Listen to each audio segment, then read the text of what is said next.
violence and other kind of violence. Get away! I could be at work, at school, in my car, and I can still get shot by the police. But I can get shot anywhere. So it is what it is.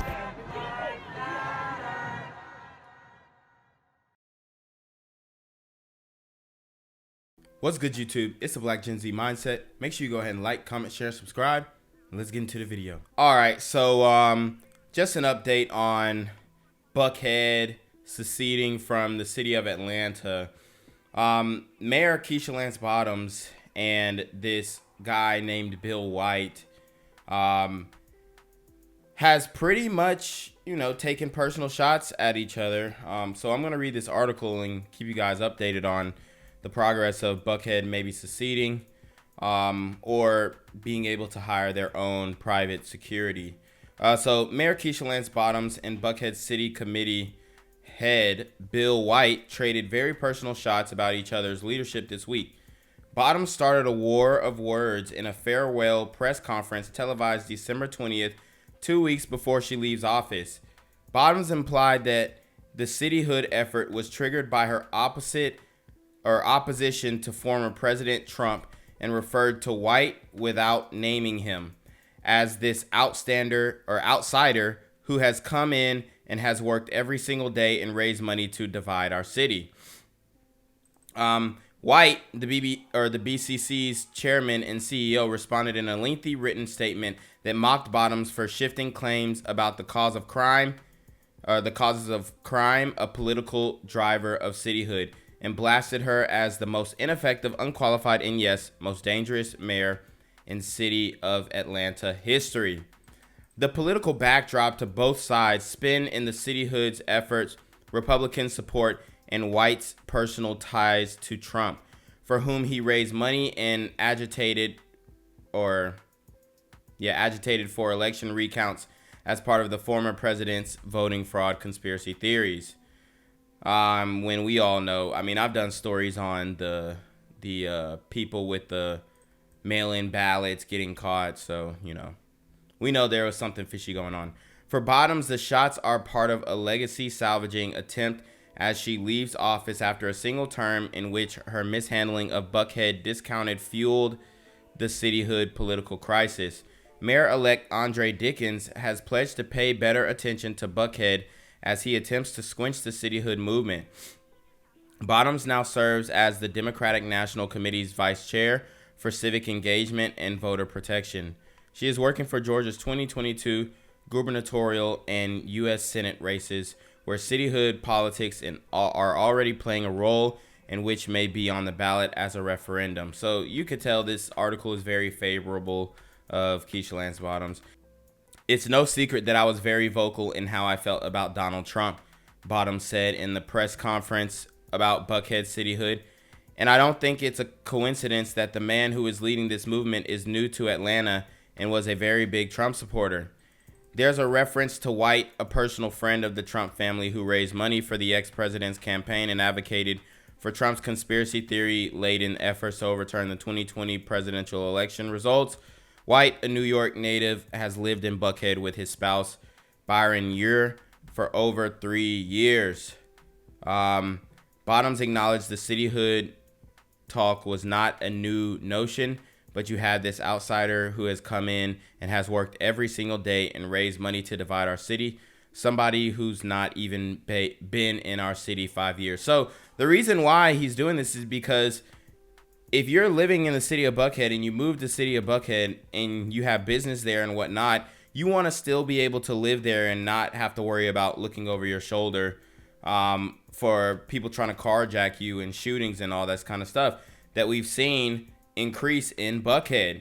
There is a problem, and it's not just in Buckhead, it's in the metro Atlanta area.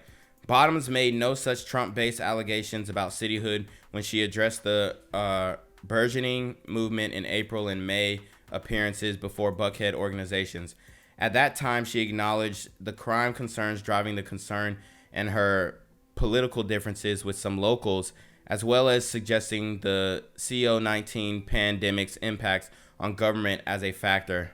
However, at that time, Republican-backed legislation had yet to progress, and White was just coming on board the BCC before later emerging as its figurehead and main spokesperson.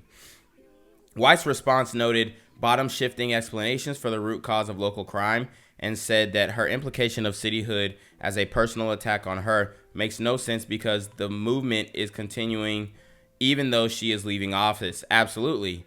He said his local ties go back 21 years to when he met Ure, and he called Bottom's remarks inflammatory, absurd, and a slap in the face to the majority of Buckhead residents who, according to BCC internal polling, shows in support of cityhood and or a vote on the question. Support for Buckhead City continues to surge because of Mayor Bottom's failed policies and unkept promises, said White. I'm not surprised that on her way out the door, she's more focused on herself and taking cheap shots at me instead of doing the job she was elected to do. I mean, it seems like this guy, Bill White, is a very sensible guy. Even though he has ties to Trump and supporting them, that doesn't mean that, oh, Trump literally sent him to do this. It's not even about that. It's about the safety of the city. And quite frankly, Keisha Lance Bottoms, she has pretty much been harsh on the police force, especially after the Rashad Brooks situation. She didn't back the police officers who, they made the decision that they made. And can we say that it's the right decision? Who knows? Because you don't know what would have happened if Rashad Brooks would have ended up tasing a cop. You don't know if he would have went back to try and grab the gun or whatnot. You don't know. So they had to do what they had to do. The brother was out of control. He was wilding, and he shouldn't have done what he did. And then he has like a very, sketchy past as well. A live criminal history. So, she made the bed, and now she's laying in it. She's not even coming back to the mayorship, so I don't even know why she's focusing on this so much. White did not address the partisan nature of the cityhood's political momentum. That was the root of Bottom's commentary. Besides the exclusively GOP backing in the legislature, the majority of polled residents has a heavy partisan divide with Republicans in support. Cityhood is also a partisan issue in the race for governor, where David Perdue, the Republican challenger to incumbent Brian Kemp, is backing the vote, while Democrat Stacey Abrams opposes cityhood. Meanwhile, White took a shot of his own at the new mayor, saying both Bottoms and Dickens resoundingly lost Buckhead in their elections and have no interest in addressing the issue going on here. Dickens opposes cityhood and has met with opposition groups, but also had pledged to respond to Buckhead's concerns. Says he is open to meeting with the BCC. Family is looking for answers as they spend another Christmas without their loved one. 3 years ago, Laura Cooley was found dead, and tonight her family is still awaiting closure. Our Don White spoke with Laura's family tonight about their plea for justice in an exclusive interview.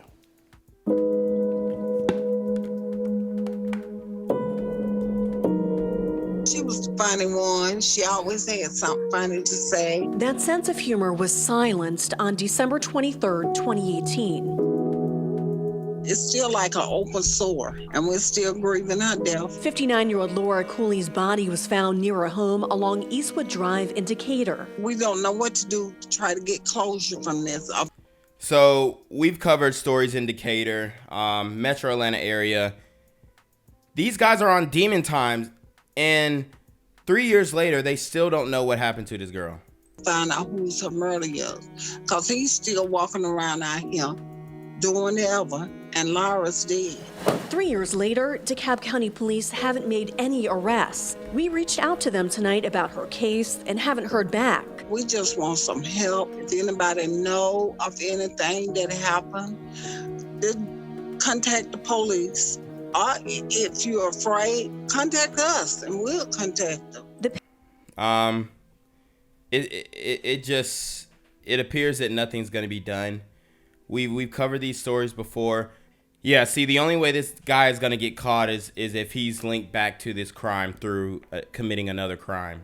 Pain is still raw for Nellie Cooley, Laura's sister. At this time of the year, it's really sad. It's sad for all of Laura's family, including her 2 kids, her grandson, and her 91-year-old mother, who's still waiting for justice for her daughter. Christmas won't be the same without her.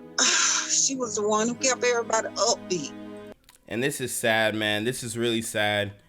But it kind of shows what's going on in the community, and that although the police are doing what they can, you know, with little evidence that they've been able to procure, it just shows, you know, how unwilling the community is to help their own women and children who have lost people. These dudes in the street, pretty much, they know who did it. A lot of people probably know who did it. Okay? And they're just not lending a hand. She brought a lot of joy to us. And now, you know, you feel that empty spot in your heart. Another Christmas is about to come and go without Laura, but her family says they'll never give up hope her murder will be solved. We want to remember her as a happy, upbeat person, always trying to do for others. She would. And anything she had, she'll give you clothes off her back. Certainly praying for peace for that family tonight. And tonight, 6 Fulton County jailers facing felony murder charges in connection with the death of an inmate. Antonio May died in 2018. His family holding out hope for years that charges would be brought in this case. 11 Alive's Hope Ford is live for us tonight with more on the indictment. You know, so Antonio May was in jail for a misdemeanor at the time. He was in jail for throwing a rock at a building. His family says at the time he was dealing with mental health and substance abuse issues. A civil lawsuit filed in 2019 alleged May misbehaved in a holding cell, and the 6 deputies in question, tased him repeatedly, beat and pepper sprayed him before restraining him in a chair, putting a spit mask on his face, and then hosing him off to flush off the pepper spray. But May died a few minutes later. Wow. So it looks like he must have did something crazy in the cell. The police jumped on him. Looks like they definitely beat him too crazy, tased him. He might have had something going on, might have, you know, had some drugs in his system. Who knows? But it's tough, man. It's tough. You know, you could consider this police brutality. I would like to actually see what actually happened. Maybe they have film of, you know, the cell. Or maybe they don't, but this is pretty crazy. I mean, he was in there for a misdemeanor, obviously suffering from mental issues. They put a spit mask on him because he probably spit on the police during a pandemic. And it's a lot going on here, man. But you can probably imagine that he was very, you know, he was bucking. He was probably bucking. And the family has since questioned why he wasn't placed in the special medical observation unit to allow him to detox and deal with his mental health issues. Now today, one of the co-counsels, he praised the grand jury for the indictment and says this is not just a case of just wanting to go after police officers. This is actually a case of the family asking Fulton County to do the right thing. They've been tremendously impacted by this. And from day one, the family has been very clear that this is not about being anti-police.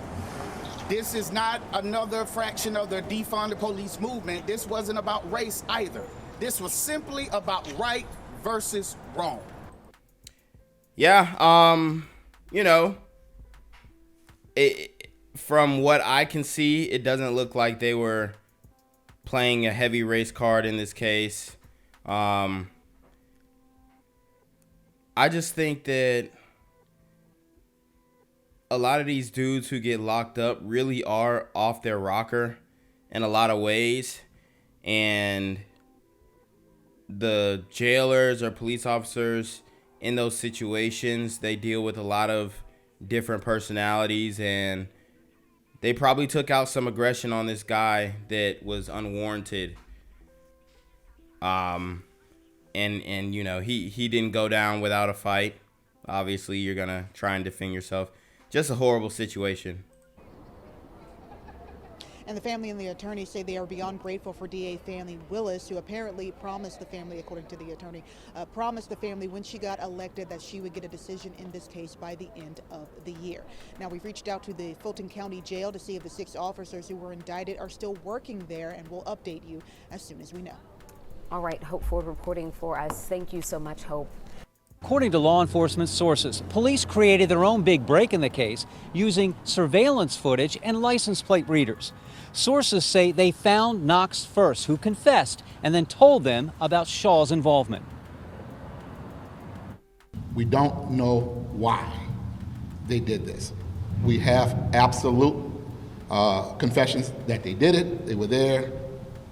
We don't have motive as to why. Police identify the suspects as 32-year-old Trayvon Shaw and 31-year-old Elliot Knox. So y'all heard what he said. One of them snitched on the other. Like, one was gonna get away scot-free. One guy was gonna get away scot-free, but he snitched on him and told him about his involvement. According to law enforcement sources, police arrested Knox first. He admitted to being at the scene where Officer Kiona Holly was ambushed, sitting in her marked patrol car. Wow, what an idiot, bro. So you guys out here who are, you know, shooters and whatnot, real killers, dudes who are really on demon time, just understand that the people you doing dirt with are definitely gonna rat on you. This is a perfect example.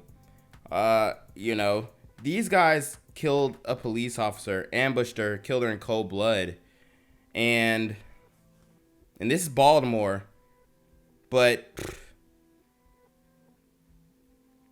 the fact that he immediately told on himself is it's wild. Like, these dudes, they're just idiots. But sources say Knox claimed that Shaw did the shooting. Knox also told police where to find one of the firearms. Police ultimately recovered 2 weapons. The violence continued an hour later when investigators say Knox and Shaw shot and killed Justin Johnson on Lucia Avenue in southwest Baltimore. Wow.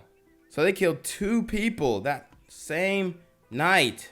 Neighbors there remember hearing the gunfire. Boom, boom, boom, boom. And it's just crazy. It's like, you know, it's like everywhere now. So it's like crazy now, you know. Neighbors. It's everywhere now. Yeah, definitely in Baltimore. But we talk about these brothers in the community who are serial killers. This is some serial killer shit. Random killings. Same style. Just ambushing people in their cars. Say Johnson had 3 children. Police believe the suspects knew him, but Johnson may not have known them. Police wouldn't offer any connection between Johnson and Officer Holly. We're told Officer Holly remains on life support. She has 4 children and has been with the department since 2019. In this moment, I cannot overstate how angry and disheartened we all are that we continue to have those in our community who are intent on committing violent acts, especially against law enforcement officers. It is unacceptable, and we will not tolerate it. Surveillance cameras, license plate readers, and community cooperation. I mean, at least she didn't try and cope for the criminals. I wish she would have said more, but at least she didn't try and cape for the criminals. Helped solve the case. These were brazen and senseless acts of violence, and it shows how far we have to go to show people and how to make sure that folks. We talk about representation. Just in this isolated scene, we got 4 African Americans. She might be biracial, but she looks, you know, like a light-skinned black chick.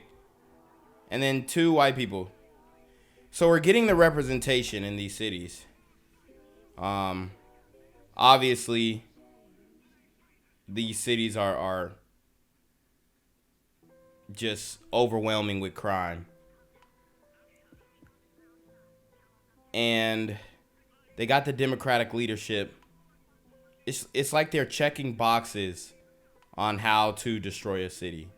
Understand that this cannot continue and that you cannot snuff someone out for something so petty. You cannot think that our police officers should be a target for you. The suspects are being held at central booking. Court dates have not yet been set. Reporting live from the Bishop Robinson Police Headquarters building downtown, David Collins, WBAL TV 11 News. We're here today for a status update on our officer who was shot this morning at approximately 1:35 a.m. in the 4400 block of Pennington Avenue. Our officer's name is Kiana Holly. She has been with the department for 2 years, and at the time of the incident, she was at her designated post in a high crime area of the Southern District working a midnight patrol shift. Upon learning of the officer's condition, homicide detectives took over this case and are leading the investigation. A thorough and extensive area canvass was conducted based on video footage that was recovered. A vehicle of interest has been identified. The vehicle has been located and is now in our custody. Detectives are currently interviewing several individuals potentially connected to this investigation.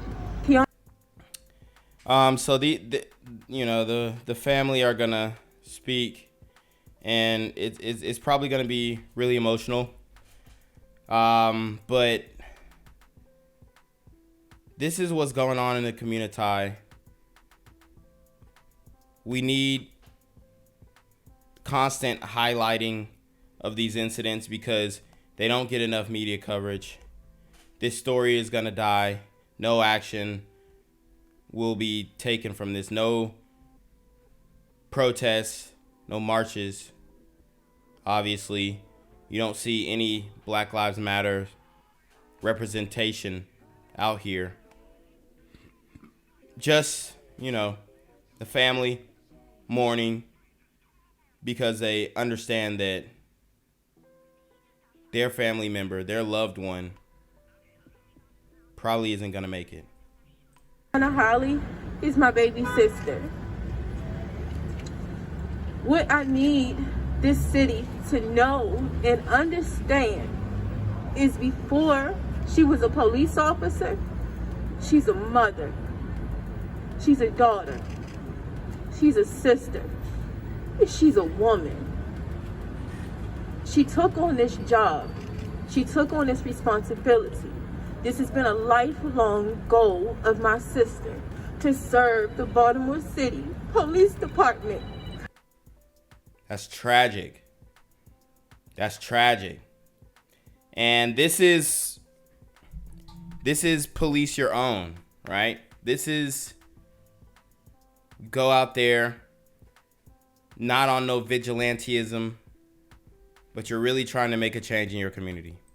The person who did this to my sister, you are a coward. You tried to snuff her and take something that you can't. She is stronger than you will ever be. And the force behind her is stronger than you will ever be. You didn't take anything. You just made us realize how much she's needed, how much she's loved, how much she's appreciated. This has to be where it stops. At some point, this city has to turn around. It's not just for my sister, it's for all the lost souls that we had this year. Man.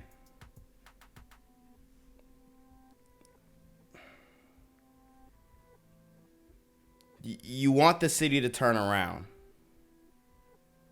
And that's going to take a lot of leadership. That's going to take initiative, active policing.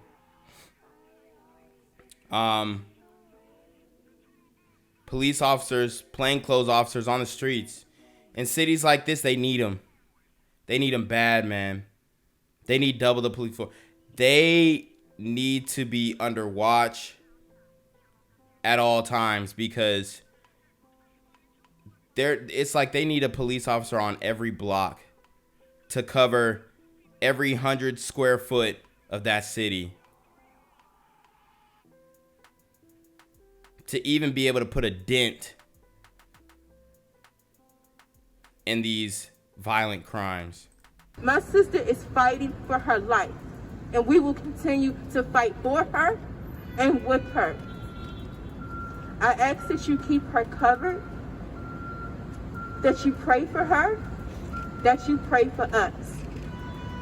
Understand that my sister, she's the yin to my yang, all I've ever known. She's the other part of me, and I refuse to give that up for anybody, especially a city who does not appreciate her. Wow, a city that does not appreciate her. Her words are extremely powerful. The black on black violence,